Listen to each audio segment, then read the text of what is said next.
Hi guys, here is Lily, my owner talking. Now I want to show you a little bit about the app that comes with the vacuum. It helps you to control a vacuum and also has some cool functions. One really cool function is that if you click here on Zone Cleanup, you can choose this cleaning frame and then place it somewhere on the map of your home so that the vacuum only clean one single room or a special area that you want to be cleaned. On the other side, you can also choose an area that your vacuum should avoid while cleaning.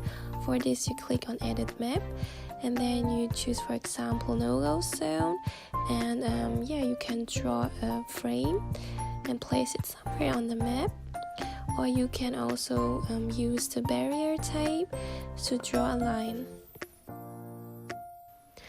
What I also really like to use is the timer function. You can set the days and time when you want your house to be clean, and I think it's really useful because the cleaning happens automatically. If you have carpets at home like I do, you can turn on carpet mode.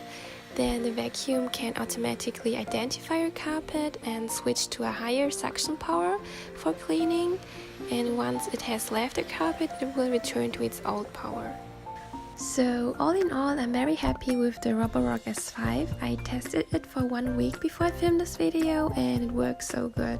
I really like the mop function, that it can vacuum and cleans the floor at the same time. Like, how amazing is that? I think I haven't seen this function on any other robot vacuum so far. I will put the link of the vacuum in the description box if you want to check it out, and I can definitely recommend it to pet owners who struggle with fur all over the house, or just any other people who don't want to vacuum and clean the floor by themselves. Thank you so much for watching and see you next time. Bye!